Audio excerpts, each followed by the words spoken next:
देख रहे हैं न्यूज इंडिया, आपके साथ मैं हूं अर्चना सिंह। हम इंडिया के लोग में आपका स्वागत है। मैं लेकर आई हूं आपका अपना स्पेशल बुलेटिन हम इंडिया के लोग। हम इंडिया के लोग में बात करेंगे उत्तर प्रदेश के लोगों की, बात करेंगे उत्तर प्रदेश की सियासत की, बात करेंगे अलीगढ़ के लोगों की, बात करेंगे कानपुर से लेकर कन्नौज तक के लोगों की, बात करेंगे पंजाब के लोगों की। हम इंडिया के लोग में बात होगी ओमिक्रॉन के बढ़ते खतरे की। अगले साल 5 राज्यों में चुनाव भी होने वाले हैं। चुनाव आयोग की टीम ने आज मंथन भी किया, लेकिन देश की उन तस्वीरों के बारे में हम क्या कहेंगे जो रोजाना देखने को मिल रही है। बाजारों में उमड़ती भीड़ कहीं ना कहीं हमारी लापरवाही को दिखा रही है। हम इंडिया के लोग में वो खबरें जिससे आपका सीधा नाता है, वो खबरें जो हमारी आपकी जिंदगी से जुड़ी हैं। तो बस बने रहिए अगले 60 मिनट मेरे साथ। आम लोगों की जिंदगी से जुड़ी बड़ी खबरें आम लोगों के नजरिए से देखते हैं।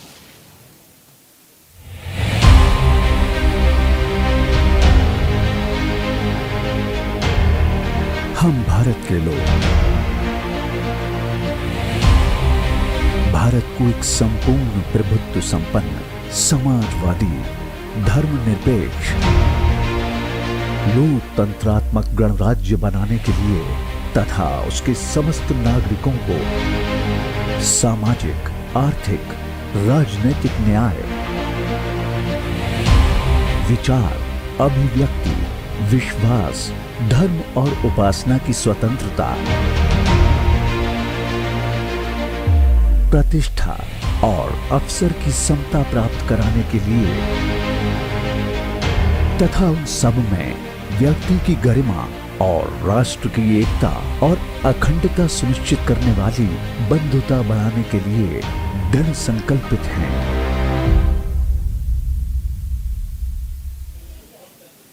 देश में ओमिक्रॉन का खतरा बढ़ता ही जा रहा है, लिहाजा ये वेरिएंट देश के 19 राज्यों को जकड़ चुका है। अब ओमिक्रॉन के मरीजों की संख्या 578 हो गई, जबकि देश में बीते 24 घंटे में कोरोना के 6,531 नए मरीज मिले।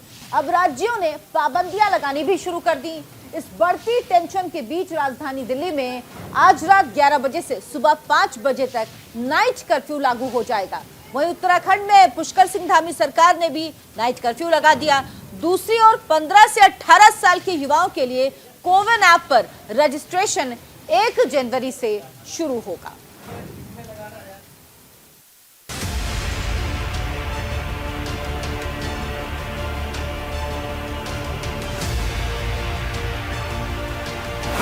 बच गया ओमिक्रॉन के खतरे का सायरन। देश में आने वाली है तीसरी लहर। क्या फिर से कोरोना मचाने वाला है तांडव? देश भर में ओमिक्रॉन का खतरा बढ़ता जा रहा है। करीब 19 राज्यों में ये दस्तक दे चुका है और अब तक 550 से ज्यादा मामले सामने आ चुके हैं। दिल्ली और महाराष्ट्र में इसकी जद में सबसे ज्यादा लोग हैं। इतना ही नहीं, कोरोना से मौत का सिलसिला भी तेजी से बढ़ रहा है। पिछले 2 सालों से पूरी दुनिया कोरोना वायरस से परेशान है। वो खौफनाक मंजर भुलाए नहीं भूलता और एक बार फिर उस मंजर की आहट सुनाई दे रही है। कोरोना वायरस का ओमिक्रॉन वेरिएंट तेज रफ्तार से पूरी दुनिया में फैल रहा है। WHO के मुताबिक दुनिया के 115 से ज्यादा देशों में ओमिक्रॉन वेरिएंट फैल चुका है और कहर बरपा रहा है। आबादी के लिहाज से भारत के लिए कोरोना सबसे बड़ा खतरा बताया जा रहा है, क्योंकि भारत दूसरी सबसे बड़ी आबादी वाला देश है। खबरों के मुताबिक भारत में अगर ओमिक्रॉन का संक्रमण फैला तो रोजाना 14 लाख तक केस आ सकते हैं। सबसे बड़ी बात यह है कि हर केस की जीनोम सीक्वेंसिंग नहीं की जा सकती, क्योंकि एक जीनोम सीक्वेंसिंग का खर्च करीब 4,000 रुपए आता है। डेल्टा की तुलना में 3 गुना खतरनाक है ओमिक्रॉन। डेल्टा के 100 दिन के बराबर शुरुआती 15 दिन में फैला। कई बार संक्रमण के बावजूद पकड़ में नहीं आता। कम्युनिटी ट्रांसमिशन के चलते 1.5 से 3 दिनों में 2 गुने केस। ओमिक्रॉन को लेकर जानकारों के अलग अलग रिसर्च और दावे हैं।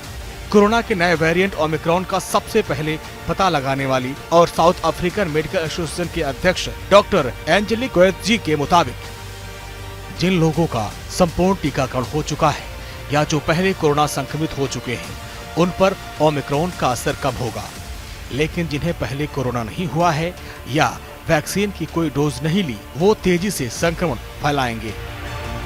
बच्चों के लिए तो कोई गाइडलाइंस नहीं है, केवल 15 से 2007 के पहले जो पैदा हुए बच्चे हैं they will be eligible for this, जिनका ईयर ऑफ बर्थ 2007 या 2006 या 2005 हो, दैट इज नंबर 1।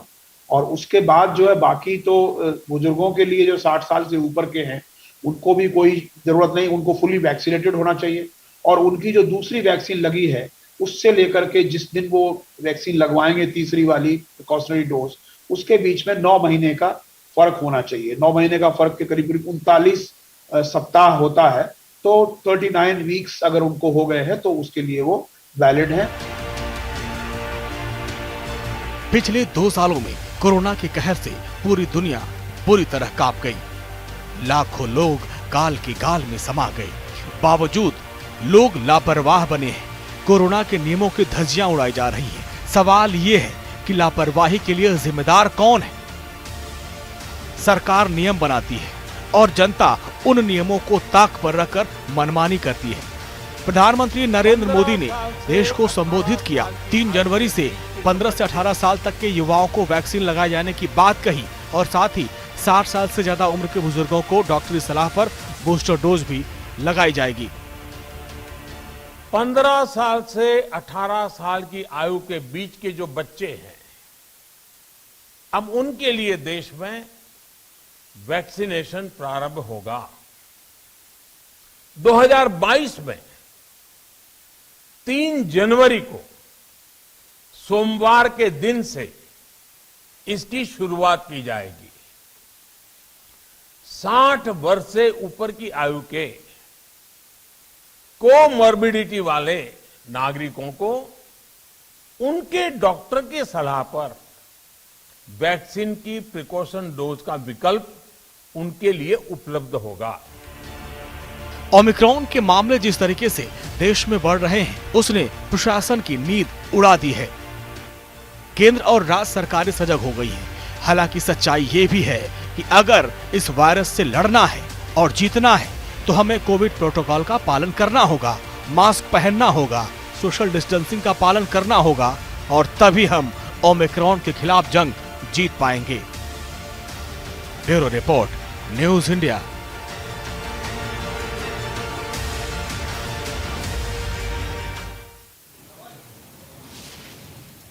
कोरोना के नए वेरिएंट ओमिक्रॉन से पूरी दुनिया में दहशत है।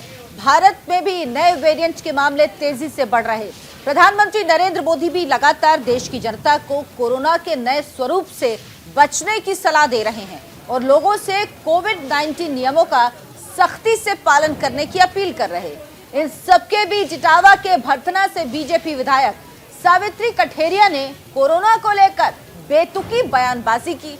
सावित्री कठेरिया ने कहा, कोरोना सिर्फ शहरों में आता है, गांव में आने से कोविड-19 डरता है। सावित्री कठेरिया ने कहा, हम सब किसान हैं और कोरोना किसानों से खौफ खाता है। कोरोना गांव में आने से डरता है, सिर्फ शहरों में आता है। कठेरिया ने यहां तक कह डाला कि तीसरी लहर अफवाह है। उत्तर प्रदेश में इस समय से चुनाव होने चाहिए। सावित्री कठेरिया ने क्या कुछ कहा, आप भी सुनिए।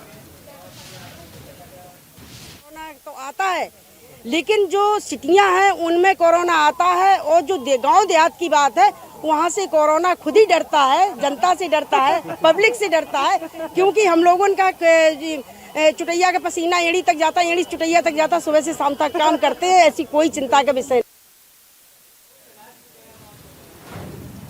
फिरोजाबाद में एआईएमआईएम के प्रदेश अध्यक्ष शौकत अली ने समाजवादी पार्टी के संरक्षक मुलायम सिंह यादव को लेकर अभद्र भाषा का इस्तेमाल किया। ये बातें शौकत अली ने एक चुनावी रैली में कही। शौकत अली ने आपत्तिजनक टिप्पणी करते हुए समाजवादी पार्टी को धोखेबाज बताया। उन्होंने कहा, सपा ने मुसलमानों के लिए कुछ नहीं किया।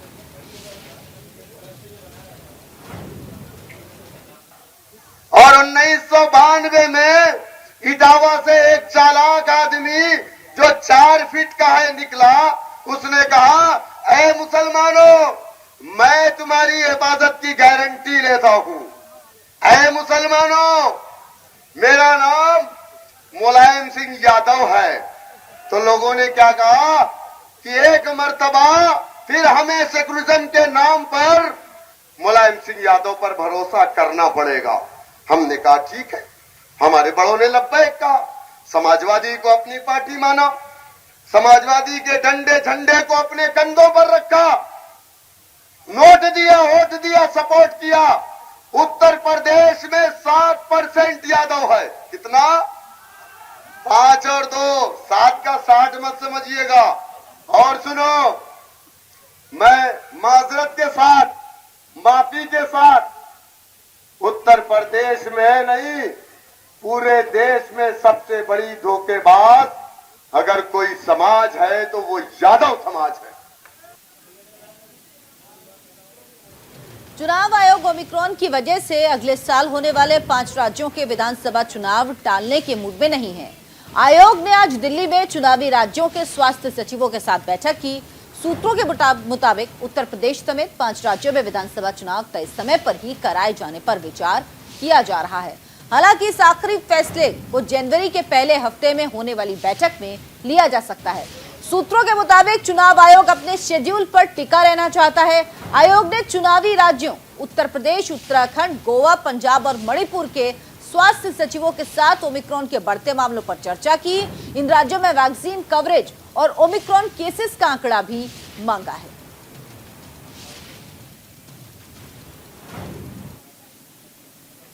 नीति आयोग ने चौथा हेल्थ इंडेक्स जारी किया। इसके मुताबिक बड़े राज्यों में स्वास्थ्य सुविधाओं के मामले में केरल टॉप पर है, जबकि उत्तर प्रदेश अंतिम पायदान पर है। यह लगातार चौथी बार है जब केरल ओवरऑल परफॉर्मेंस के मामले में बेस्ट परफॉर्मर है। वहीं यूपी ने 2018-19 की तुलना में स्वास्थ्य सुविधाओं में सुधार के मामले में टॉप किया। सरकार के थिंक टैंक की ओर से जारी रिपोर्ट के मुताबिक हेल्थ परफॉर्मेंस को लेकर तमिलनाडु का दूसरा और तेलंगाना का तीसरा स्थान है। हालांकि इंक्रीमेंटल परफॉर्मेंस के मामले में केरल का 12वां स्थान है, जबकि तमिलनाडु 8वें पायदान पर है। तेलंगाना इंक्रीमेंटल परफॉर्मेंस के मामले में भी तीसरे स्थान पर ही है।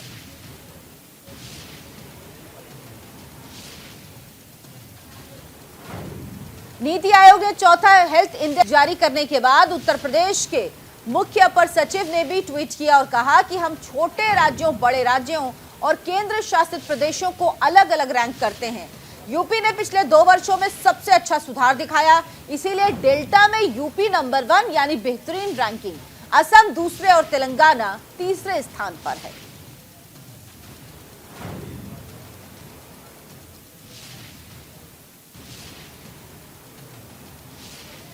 और हम इंडिया के लोग में बात यूपी के काले धन वाले कुबेर की, बात मामूली से दिखने वाले एक ऐसे शख्स की जिसके घर से 250 करोड़ रुपए से ज्यादा का कैश बरामद हुआ। कानपुर के कारोबारी पीयूष जैन की दौलत के बारे में जानकर कानपुर के लोग हैरान हैं, कन्नौज के लोग हैरान हैं। वहां के लोगों को विश्वास ही नहीं हो रहा कि मामूली सा दिखने वाला शख्स अरबपति इंसान है। 100 घंटे चली रेड के दौरान पीयूष जैन के घर से 250 करोड़ कैश, 23 किलो सोना और 6 करोड़ की कीमत का चंदन का तेल बरामद किया गया। इसके अलावा एक तहखाने का भी खुलासा हुआ। पीयूष जैन को कोर्ट ने 14 दिन की न्यायिक हिरासत में भेज दिया है।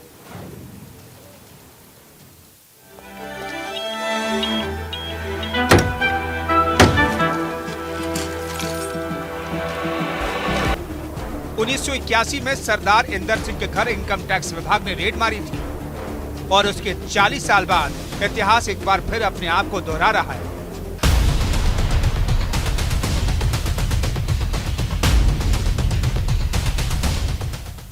चौबीस दिसंबर से इत्र कारोबारी पीयूष जैन के ठिकानों पर रेड चल रही है, जिसे अब तक 100 घंटे से ज्यादा का वक्त हो चुका है। कानपुर से कन्नौज तक कैश की बरामदगी जारी है। अब तक 250 करोड़ से ज्यादा का कैश मिल चुका है। करोड़ों का सोना चांदी भी पीयूष जैन के घर से बरामद हुआ है। पीयूष जैन पर कानूनी शिकंजा भी कस चुका है। हम उस आरोप को अपना डिफेंस देंगे जब केस चलेगा। अभी हम नहीं कह सकते इस बारे। रिमांड में कोर्ट ने यह कहा है कि अभी इनको रिमांड दिया जा रहा है और अभी शीतकालीन अवकाश चल रहा है। जैसे कि 2 तारीख को कोर्ट खुलेगी, 1 तारीख को हम लोग बेल पर जाएंगे और 14 दिन का जुडिशियल रिमांड है जी जेल जाएंगे। ये ट्रांजिट रिमांड नहीं था, ट्रांजिट रिमांड नहीं था जी हाँ। ट्रांजिट रिमांड होता तो उसका और विरोध होता, ट्रांजिट रिमांड नहीं था। उत्तर प्रदेश में विधानसभा चुनाव से ऐन पहले काली कमाई पर रेड से यूपी का सियासी माहौल भी गर्मा गया है। समाजवादी पार्टी से पीयूष जैन का रिश्ता जगजाहिर है, लिहाजा बीजेपी को घर बैठे समाजवादियों की साइकिल पंचर करने का मौका मिल गया है। जो पैसा इन्होंने लूट करके रखा था, आज दीवारों से कैसे निकल रहा है, इसका प्रमाण आज आप देख रहे होंगे कि कल 257 करोड़ के और कई किलो सोना चांदी निकला। आज भी लगभग 100 करोड़ रुपए और कई किलो सोना और चांदी निकल रहा है। ये पैसा गरीब का पैसा है और गरीब का पैसा सत्ता के संरक्षण में कैसे लूटा जाता था, इसका प्रमाण भी है। अगले साल यूपी में विधानसभा चुनाव होने हैं। समाजवादी पार्टी जानती है कि चुनाव माहौल में ये वक्त सियासत के लिहाज से चुप रहने का बिल्कुल नहीं है। कारोबारी पीयूष जैन के घर काली कमाई का भंडार मिला है, लेकिन समाजवादी पार्टी पीयूष जैन से कोई भी नाता होने से साफ इनकार करने पर अड़ी है। यूपी के 2 शहरों में दीवारों से नोट निकलने से आम लोग भी हैरान हैं। उन्होंने तो कभी सपने में भी नहीं सोचा था कि उनके शहर में कुबेर का खजाना छिपा है। इसमें जो भी लोग, चुनाव का समय आ गया है और चुनाव में जो लोग भी, जो नेता पार्टी से सपोर्टिंग है, वो अपना एक इकट्ठा करना है। और यहाँ तक ये मामला लगता है कि ये हवाला का भी इसमें आता है थोड़ा सा, क्योंकि पीयूष जैन पढ़ने से, जैसा पेपर पढ़ने से ऐसा मालूम हुआ कि इतना बड़ा कारोबार नहीं लग रहा था, क्योंकि आज भी वो अपने प्रिय स्कूटर से वैवाहिक में कार्यक्रम में जाता था और बहुत सिंपल सा रहता था। एहसास ही नहीं होता था कि ये इतना बड़ा गैंग का ये लीडर निकलेगा। ये ताज्जुब लग रहा है, जिस हालत में वो उसको देखा करते थे वैसे ही समझ में नहीं आता था कि ये इतना पैसा भी होगा इसके पास। क्या महसूस, मतलब क्या लग रहा है कि इसके साथ कुछ और भी लोग इन्वॉल्व हो सकते हैं? हो सकता है भाई, इतना ज़्यादा पैसा नगद मिलना तो ये एक अचंभे वाली बात है। और अगर किसी के पास इतना पैसा मिल रहा है तो देखिए, एक तो ये भी हो सकता है, कुछ पॉलिटिकल कारण भी हो सकते हैं। जैसे कि सपा कह रही कि भाजपा के सदस्य हैं, ये भाजपा कह रही सपा के सदस्य हैं। हो सकता है कि कुछ चुनाव के लिए भी ये फंडिंग हो सकती है कि चुनाव में इस्तेमाल करने के लिए इतना सारा पैसा इकट्ठा किया गया, क्योंकि नगद पैसा इतना इकट्ठा तो समझदार से समझदार आदमी जो रखता नहीं है, कोई भी आदमी हो इतना पैसा कोई नगद नहीं रखता है। और ये तो इतने ज़्यादा समझदार और बिजनेसमैन होकर इतना पैसा नगद रखे हुए थे, तो ये कुछ संदिग्ध मामला लग रहा है। अब इसमें जो भी इन्वेस्टिगेशन हो उसके बाद ही पता चल सकता क्या है मामला। सियासत में कौन सी पार्टी के हाथ कब कौन सा मुद्दा लग जाए कहा नहीं जा सकता। पीयूष जैन के घर से खजाना बरस रहा है तो समाजवादी पार्टी चौतरफा घेरती नजर आ रही है। मिशन 2022 के आगाज से पहले यूपी में कैश कांड को लेकर एक तरफ सियासी बवंडर मचा हुआ है तो दूसरी तरफ नोटों की गिनती थमने का नाम नहीं ले रही। जैसे जैसे जांच आगे बढ़ रही है, नोटों के बंडल पर बंडल देखकर हर कोई हैरान है। क्या अधिकारी, क्या नेता और क्या आम लोग, हर किसी के मन में बस एक ही सवाल है कि आखिरकार इतना कैश कहां से आया और क्या वास्तव में यह अकूत खजाना पीयूष जैन का है या इस पूरे खजाने का मालिक कोई और है। Bureau report, news India.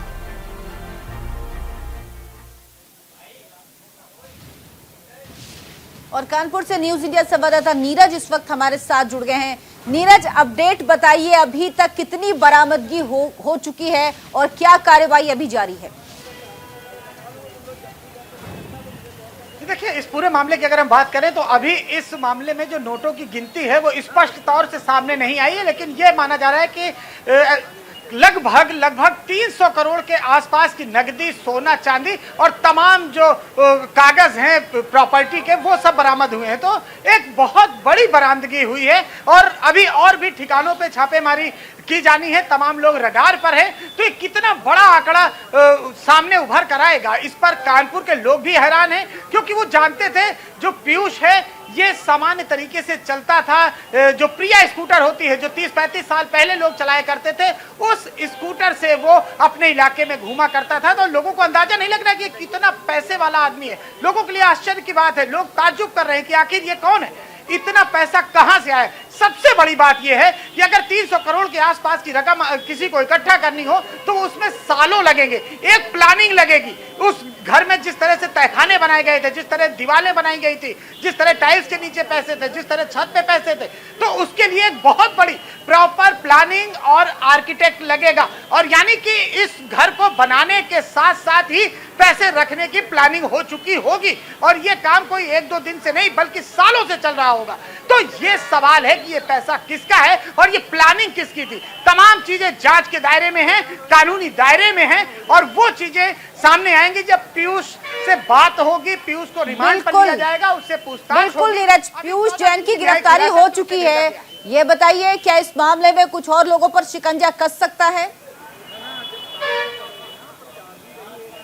जी हाँ, बिल्कुल तमाम लोगों पर शिकंजा कसा जाने वाला है, और जो पीयूष जैन का मोबाइल है उससे कॉल डिटेल निकाले जा रहे हैं कि आखिर पिछले 6 महीने साल भर से किन किन लोगों से उसकी बात हुई, क्या मुलाकात हुई, कितनी देर तक बात हुई, और कौन कौन लोग इस बिजनेस में इन्वॉल्व हैं। यानी कि पीयूष जैन एक मुखौटा है या इस मुखौटे के पीछे कोई और बड़ा चेहरा है। तो ये तमाम चीजें तभी सामने आएंगी जब जांच एजेंसियों को पूछताछ करने का प्रॉपर तरीके से मौका मिलेगा। लोगों को यकीन नहीं हो रहा है, कानपुर के लोगों को, कि उनके बगल में रहने वाला वो शख्स जो आम आदमी की तरह टहलता हुआ अखबार पढ़ता था, स्कूटर से चलता था, वो एक इतने बड़े साम्राज्य की स्थापना कर सकता है, काले धन के साम्राज्य की स्थापना कर सकता है, एक मकान बना सकता है। वो मकान जो 3 मंजिला मकान पूरी तरह से वो तिजोरी में तब्दील उसने कर रखा था। एक फिल्म आई थी रेड, और उसी रेड की तर्ज पर उसने तहखाने, बिल्कुल नीरज, कहते हैं फिल्में जो होती है वो समाज का आईना होती हैं। वाकई इस खबर के बाद तो यही लगता है जो जिक्र आपने भी किया,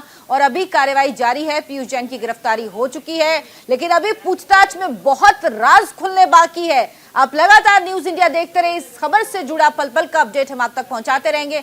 नीरज मिश्रा, फिलहाल बहुत बहुत शुक्रिया आपका इस तमाम जानकारी के लिए। हम इंडिया के लोग में एक छोटा सा ब्रेक, फौरन वापस लौटेंगे।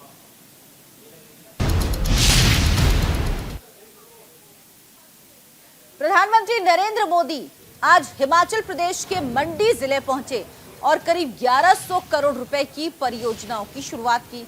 हिमाचल प्रदेश में अगले साल के अंत में चुनाव होने हैं। इस मौके पर पीएम मोदी ने कांग्रेस पर निशाना साधते हुए कहा कि खुद का स्वार्थ, परिवार का स्वार्थ और खुद का विकास करना ही एक परिवार का लक्ष्य बन गया था। उन्होंने लोगों को पर्यावरण की रक्षा करने के लिए प्लास्टिक का इस्तेमाल ना करने की सलाह भी दी। एक बार मोदी जी, एक बार मोदी जी, एक बार मोदी जी। प्रधानमंत्री नरेंद्र मोदी ने हिमाचल प्रदेश को 1100 करोड़ रुपए की परियोजनाओं की सौगात दी। हिमाचल प्रदेश में अगले साल होने वाले विधानसभा चुनाव के लिहाज से इन परियोजनाओं को काफी अहम माना जा रहा है। इसमें 7000 करोड़ की रेणुका बांध परियोजना भी शामिल है, जो पिछले 3 दशकों से लटकी हुई थी। प्रधानमंत्री नरेंद्र मोदी ने रेणुका परियोजना का जिक्र करते हुए कांग्रेस पर निशाना साधा। पीएम ने कहा, देश में एक विचारधारा विलंब की है और दूसरी विकास की है। विलंब की विचारधारा वालों ने पहाड़ों पर रहने वालों की कभी परवाह नहीं की। उन्होंने कहा कि विलंब की विचारधारा वालों ने हिमाचल के लोगों को अटल टनल के लिए दशकों तक इंतजार कराया।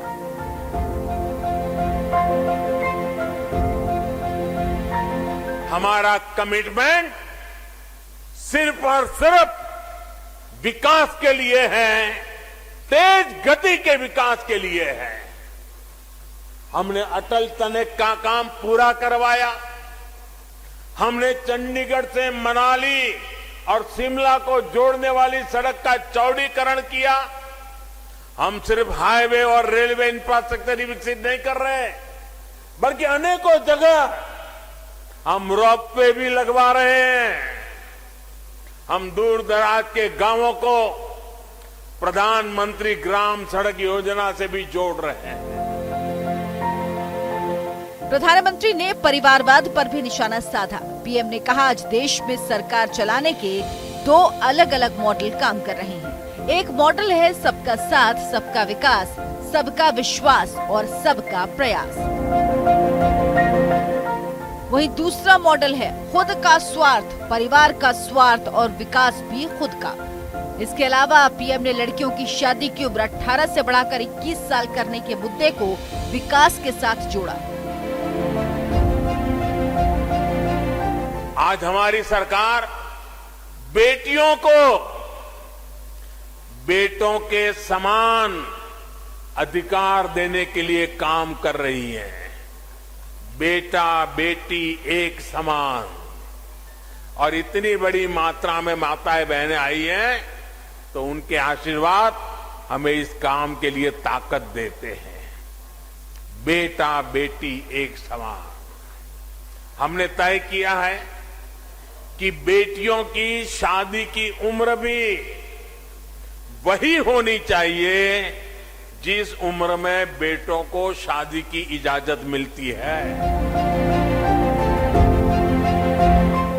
इस मौके पर प्रधानमंत्री ने पर्यटकों से आग्रह किया कि हिमाचल को प्लास्टिक से प्रदूषित न करें। साथ ही पीएम ने हिमाचल प्रदेश के किसानों की खूब तारीफ की। उन्होंने सूबे के 1.5 लाख से ज्यादा किसानों के केमिकल मुक्त प्राकृतिक खेती का जिक्र करते हुए देश के किसानों को भी प्राकृतिक खेती करने का आग्रह किया। आज आपसे बात करते हुए मैं हिमाचल आने वाले देश के कोने कोने से लोग यहां आते हैं। हिमाचल आने वाले सभी पर्यटकों से भी आग्रह करना चाहता हूं, हिमाचल को स्वच्छ रखने में, प्लास्टिक और अन्य कचरे से मुक्त रखने में पर्यटकों का भी दायित्व बहुत बड़ा है।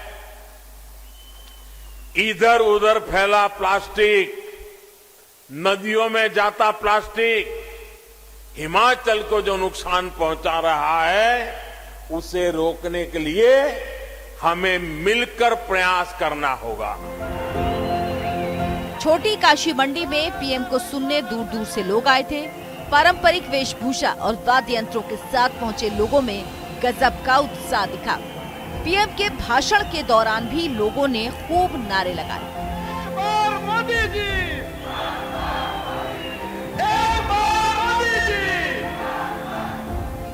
जाहिर है अगले साल विधानसभा चुनावों से पहले मुख्यमंत्री जयराम ठाकुर को भी इस रैली से संजीवनी जरूर मिल गई होगी। Bureau report, news India.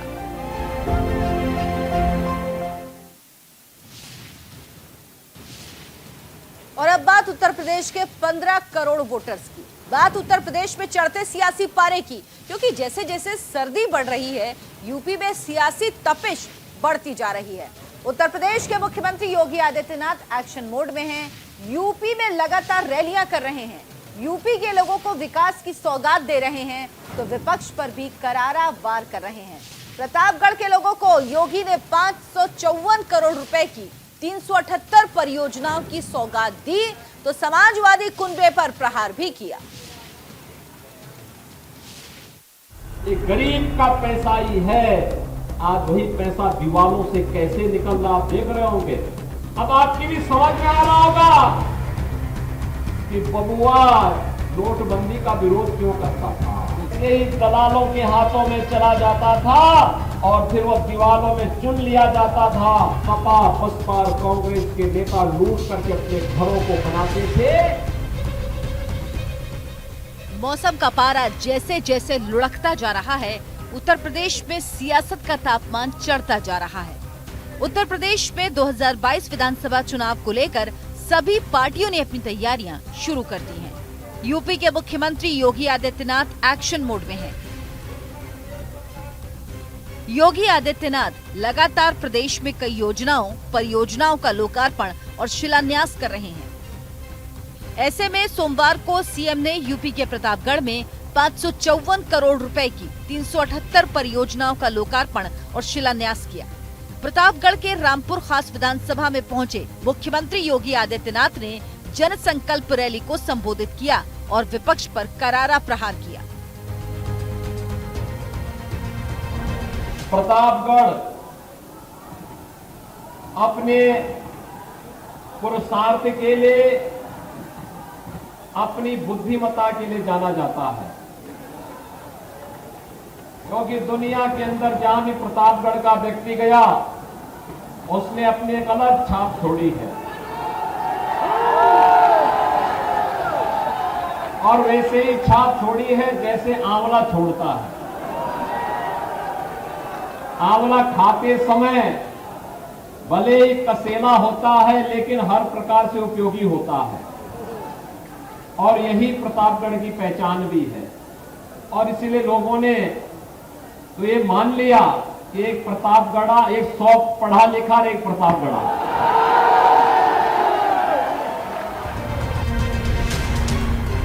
Uttar Pradesh के कानपुर और कन्नौज में आईटी की छापेमारी के दौरान करीब 300 करोड़ रुपए का कैश बरामद हुआ। इत्र कारोबारियों की कालाबाजारी की दुर्गंध उत्तर प्रदेश के साथ पूरे देश में चर्चा का विषय है, जिसको लेकर भी सीएम योगी ने समाजवादी कुनबे पर वार किया। उत्तर प्रदेश में दंगे होना, उत्तर प्रदेश में आतंकी गतिविधियों का आगे बढ़ना, उत्तर प्रदेश के अंदर व्यापक भ्रष्टाचार, और किस कदर भ्रष्टाचार था, जो लोग 5 साल से सत्ता के बाहर हैं, आज दीवारों से नोट किस प्रकार से 5 साल के बाद भी निकल रहे हैं। पिछले 3 दिनों के अंदर तो आप देख ही रहे होंगे उनके नमूनों को। ये तो 554 करोड़ रुपए आज यहाँ विकास पे खर्च हो रहे हैं।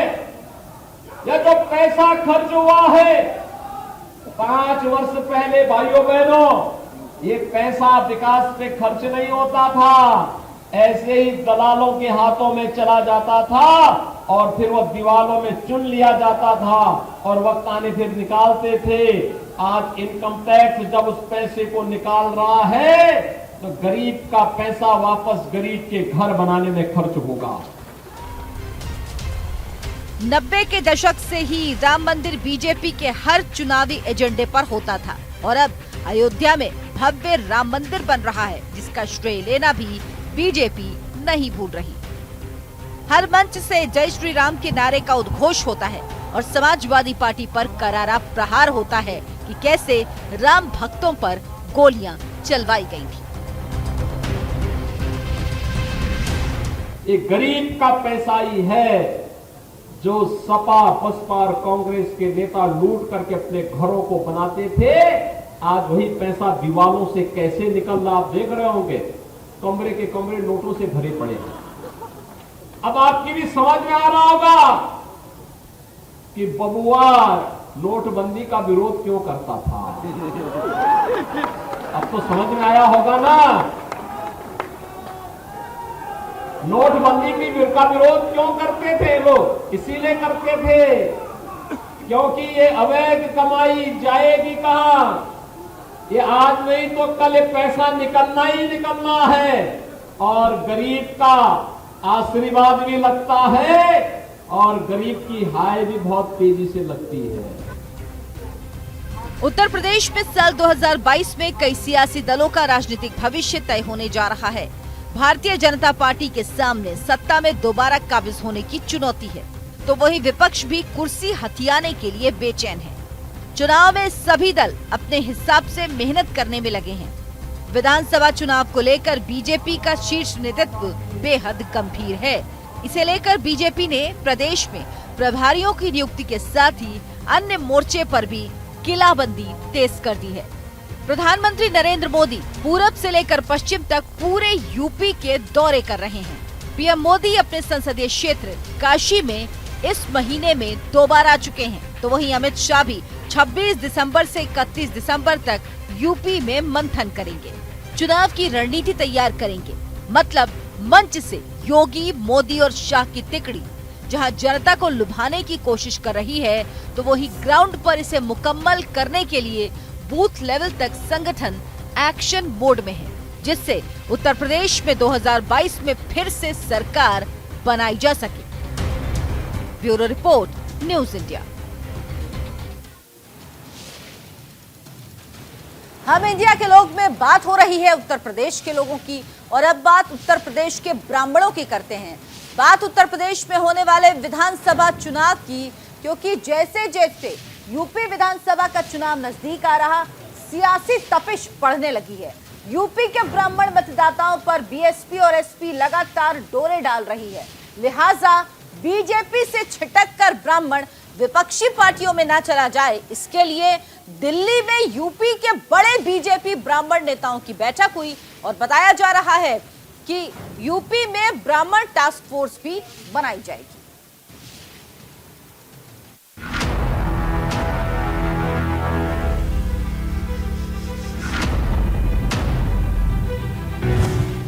%12 की आबादी सत्ता की चाल।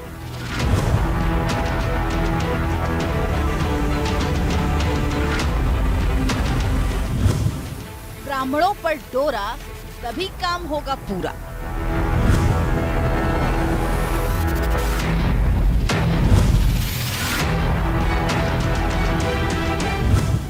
ब्राह्मण टास्क फोर्स पूरा कराएगी सत्ता का कोर्स।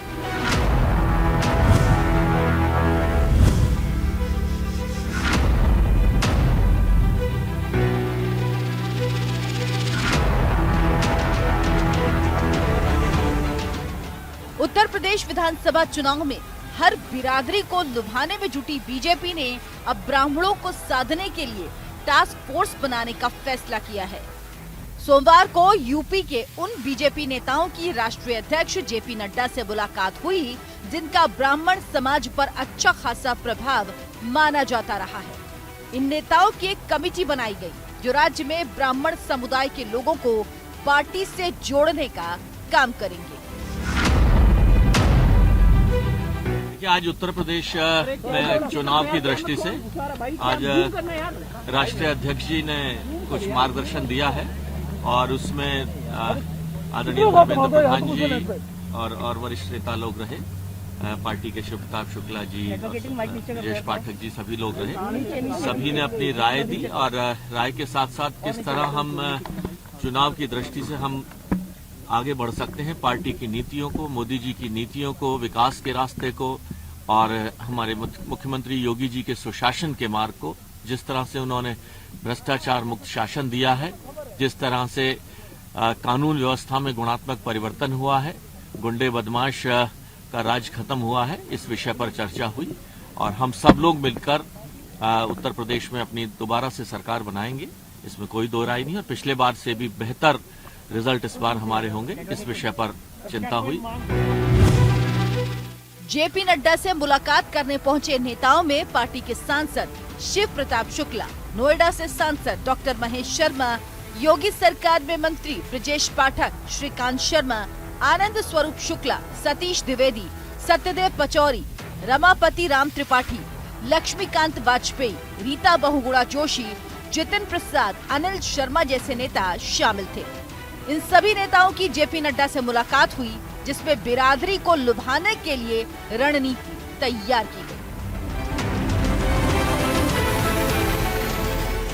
इससे पहले रविवार को इन सभी नेताओं की बीजेपी के प्रदेश प्रभारी धर्मेंद्र प्रधान से मुलाकात हुई थी।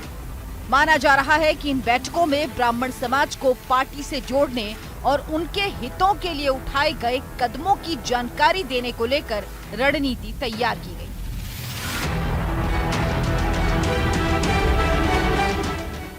दरअसल बीते कुछ सालों में योगी सरकार के कार्यकाल के दौरान ब्राह्मणों की उपेक्षा के आरोप विपक्षी दलों की ओर से लगते रहे हैं। इसके अलावा समाजवादी पार्टी ब्राह्मणों को जोड़ने के लिए लगातार आयोजन कर रही है, लगातार ब्राह्मण हित की बात कर रही है, तो सरकार बनने पर भगवान परशुराम का बड़ा सा मंदिर बनवाने की बात भी कर रही है।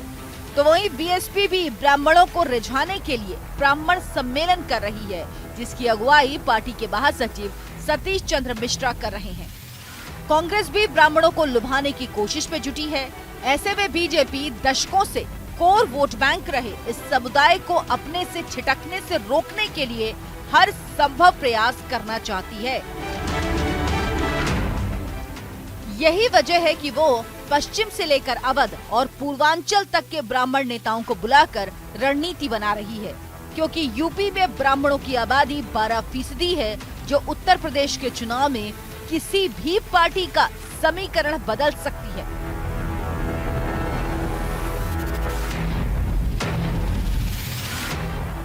– 2007 के चुनाव में सतीश चंद्र मिश्र की अगुवाई में बीएसपी ने ब्राह्मणों को अपने पाले में लाकर पहली बार पूर्ण बहुमत की सत्ता का स्वाद चखा था। Bureau report, news India.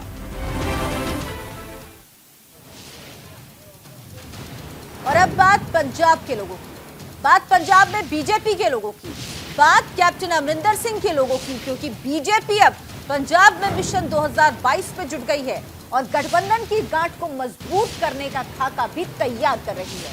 BJP को पंजाब में कैप्टन अमरिंदर सिंह के रूप में एक नया साथी मिल गया। पंजाब में होने वाले विधानसभा चुनाव में बीजेपी अमरिंदर सिंह की पार्टी पंजाब लोक कांग्रेस और सुखदेव सिंह ढींडसा की पार्टी के साथ मिलकर चुनाव लड़ेगी।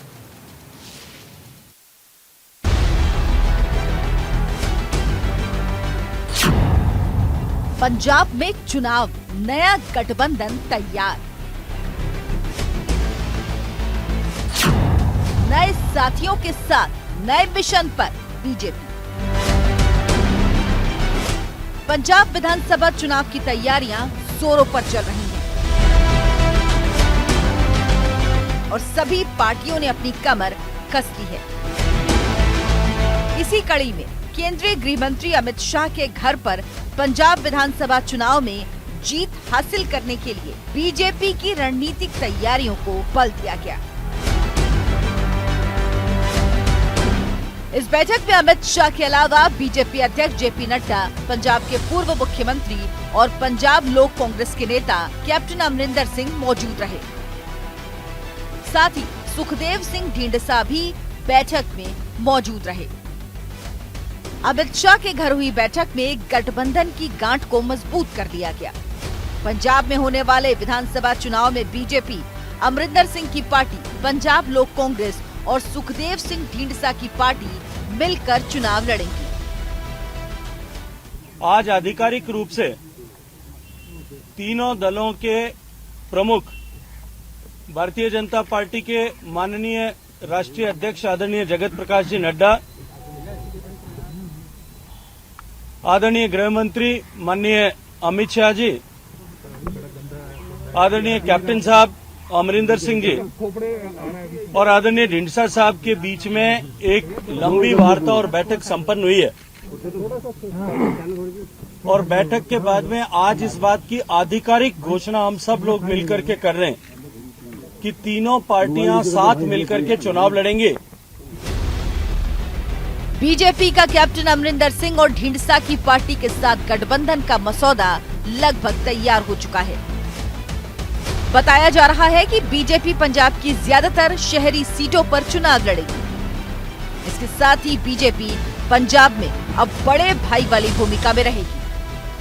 बताया जा रहा है कि पंजाब की 117 सीटों में से आधे से ज्यादा सीटों पर बीजेपी चुनाव लड़ेगी, बाकी बची सीटें दोनों पार्टियां मिलकर लड़ेंगी।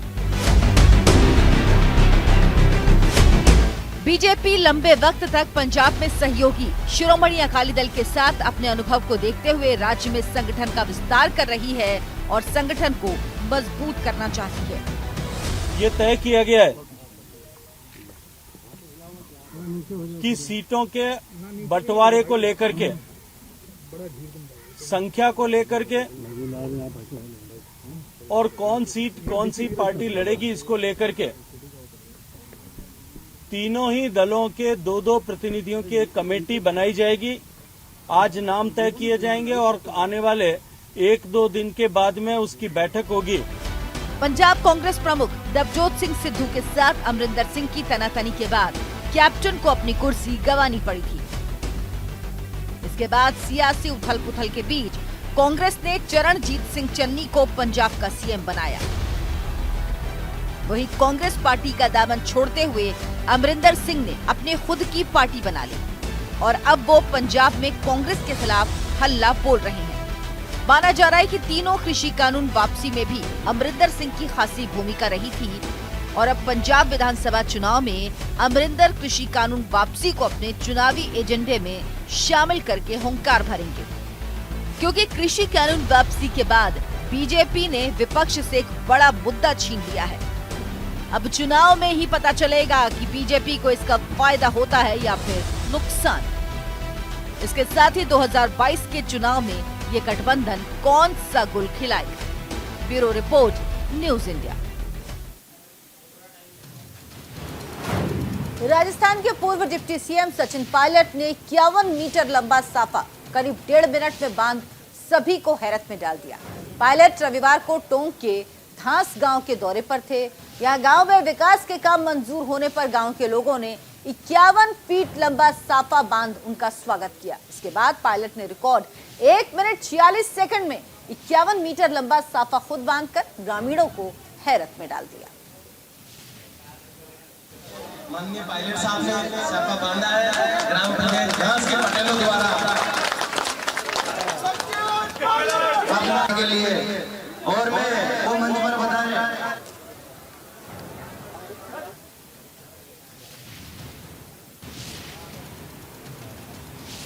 आज मशहूर शायर मिर्जा गालिब का जन्मदिन है। मिर्जा असदुल्ला बेग खान यानी गालिब उर्दू और फारसी के महान शायर थे। वे उन शायरों में शुमार थे जो खड़े खड़े गजल बना दिया करते थे। इश्क पर कहे उनके शेर तो आज भी सोशल मीडिया पर छाए रहते हैं। गालिब ने अपनी पहली गजल 11 साल की उम्र में लिखी थी। उनकी ज्यादातर गजलें और शेर असफल प्रेम और उसके दर्द के बारे में हैं। मिर्जा गालिब ने हमेशा अपने एहसास और जज्बात को बुलंद होकर दुनिया के सामने पेश किया, तो चाहे सीने में दबा गम हो या फिर चेहरे पर तैरती खूबसूरती का आलम। गालिब की कलम से निकले अल्फाज में सभी रंगों के फूल खिले। गालिब के दौर में उन्हें उतना गौर नहीं किया गया जिसके वो हकदार थे, लेकिन आज के मौजूदा वक्त में मिर्जा गालिब के बिना उर्दू साहित्य पूरा ही नहीं हो सकता। वो उर्दू जुबान के सबसे ज्यादा लिखे और पढ़े जाने वाले शायर हैं। मिर्जा गालिब बहादुर शाह जफर द्वितीय के दरबार में महत्वपूर्ण शायरों में से एक थे। बादशाह ने भी उनसे इल्म हासिल किया। मिर्जा गालिब को एक बदनाम शायर भी कहा जाता था। कहा जाता है कि वो अपनी मर्जी के मालिक थे। उनके मन में जो भी करने को आया उन्होंने वो सब किया और लिखा। वो शराब पीते थे, जुआ खेलते थे। ये दोनों कमजोरियां उनके सारी जिंदगी साथ ही रही। गालिब ने अपने बारे में खुद ही लिखा है, होगा कोई ऐसा भी जो गालिब को ना जाने, शायर तो वो अच्छा है पर बदनाम बहुत है।